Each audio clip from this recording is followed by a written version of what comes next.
লবণ ও সরিষা দিয়ে একটি আমল করলে জিন 100 হাত দূরে থাকবে, বদ জিন আপনার ঘরে বসবাস করতে পারবে না, আপনার ঘর থেকে দূরে চলে যাবে। বর্তমানে জিন জাতি আছে, এটা অনেকে বিশ্বাস করে না। বর্তমানে চিকিৎসা বিজ্ঞান যারা আছে, সায়েন্স যারা, এরা জিন জাতি বিশ্বাস করে না।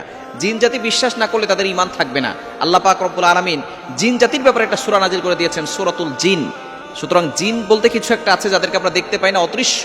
এটা চিকিৎসা বিজ্ঞান বলে মানসিক ভারসাম্যহীনতা। যদি কাউকে জিনে আসর করে অথবা কাউকে যদি গায়ের উপরে ভর করে, তখন তারা বলে এটা মানসিক ভারসাম্যহীনতা। তবে অবশ্যই অনেক মুসলমানরা আছে, তারাও জিন জাতি বিশ্বাস করে না। বিশ্বাস না করে তাদের ঈমান থাকবে না। আল্লাহ পাক রব্বুল আলামিন এই জিন জাতির ব্যাপারেও কিন্তু তাদের ইবাদত করতে হবে, সেই বিষয়ে আল্লাহ তাআলা ঘোষণা দিয়ে দিয়েছেন। পবিত্র কুরআনুল কারীম খোলেন, 27 নম্বর পারা 2 নম্বর পৃষ্ঠার 5-6 নম্বর লাইন, সূরাতুজ জারিয়াতের 56 নম্বর আয়াতে আল্লাহ বলছেন, ওয়ামা খলাকতুল জিন্না ওয়াল ইনসা ইল্লা লিয়াবুদুন, I have created the human and the jinn people to worship only me. আমি মানুষ এবং জিন জাতিকে একমাত্র আমার ইবাদত করার জন্য সৃষ্টি করেছি। সুতরাং জিন জাতি আছে, এটা বিশ্বাস করতে হবে। এবং আমরা এই জিন জাতি থেকে কিভাবে বাঁচবো, এজন্য নবীজি সাল্লাল্লাহু আলাইহি ওয়াসাল্লাম আমাদের কিছু ফর্মুলাও দিয়ে দিয়েছেন। জিনরা সবচেয়ে বেশি ভয় পায় হচ্ছে আয়াতুল কুরসি। আয়াতুল কুরসি হচ্ছে পবিত্র কুরআনুল কারীমের ভিতরে সর্বশ্রেষ্ঠ আয়াত।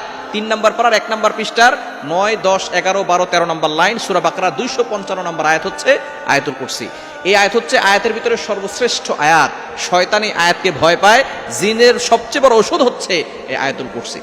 আপনি আপনার ঘরের ভিতরে যদি কোনো জিনের আশ পান, অথবা যদি বুঝতে পারেন যে আপনার ঘরে জিন আছে, রাতের বেলা কোনো শব্দ পাচ্ছেন, অথবা রাতের বেলা কোনো রক্তের ফোঁটা, সকালবেলা উঠে দেখেন আপনার ঘরে কয়েকটা রক্তের ফোঁটা আছে, অথবা রাতের বেলা ঘুমানোর সময় ভয়ঙ্কর স্বপ্ন দেখেন এবং আজে বাজে স্বপ্ন দেখেন, এরকম কিছু আলামত যদি আপনার ঘরে থাকে, তাহলে ওই ঘরের ভিতরে আপনি লবণের ভিতরে, লবণ একটা গ্লাসে পানি নেবেন, তারপরে কিছু লবণ সেখানে দিবেন, তারপরে আয়াতুল কুরসি একবার পড়বেন, সূরা কাফিরুন একবার, সূরা ইখলাস একবার, সূরা ফালাক একবার, সূরা নাস একবার, সূরা ফাতিহা একবার, এটা পরে পানিতে ফু দিবেন।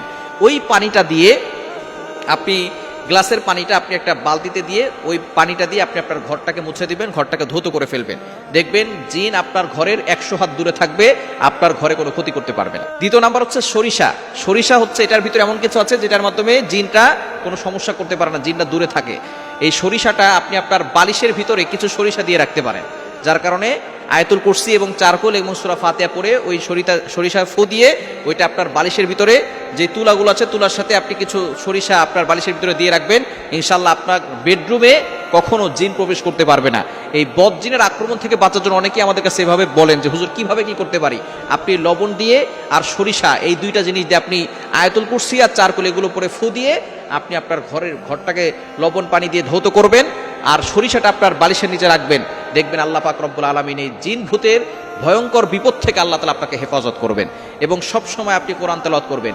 যেই ঘরে সূরা বাকারা তেলাওয়াত করা হয়, ওই ঘরে কখনো বদ জিন প্রবেশ করতে পারে না, শয়তান প্রবেশ করতে পারে না। বর্তমানে ব্ল্যাক ম্যাজিক, জাদুটনা, কুফরি কালাম, এগুলো প্রত্যেকটা ঘরে ঘরে ছড়িয়ে পড়েছে। আপনি যদি এগুলো থেকে বাঁচতে চান, সুস্থ থাকতে চান, তাহলে অবশ্যই আপনি 5 ওয়াক্ত নামাজ পড়বেন এবং ঘরের ভিতরে কোনো হারাম কাজ করবেন না, এবং মাগরিবের পরে সূরা বাকারার তেলাওয়াত, যেহেতু সূরা বাকারা অনেক বড়, সর্বনিম্ন 1 থেকে 30 আয়াত পর্যন্ত পড়বেন প্রতিদিন রাতে, এবং অথবা রেকর্ডিং চালু করে রাখবেন। দেখবেন আল্লাহ পাক রব্বুল আলামিন আপনাকে জিন এবং বদ জিনের আক্রমণ থেকে আপনাকে হেফাজত করবে।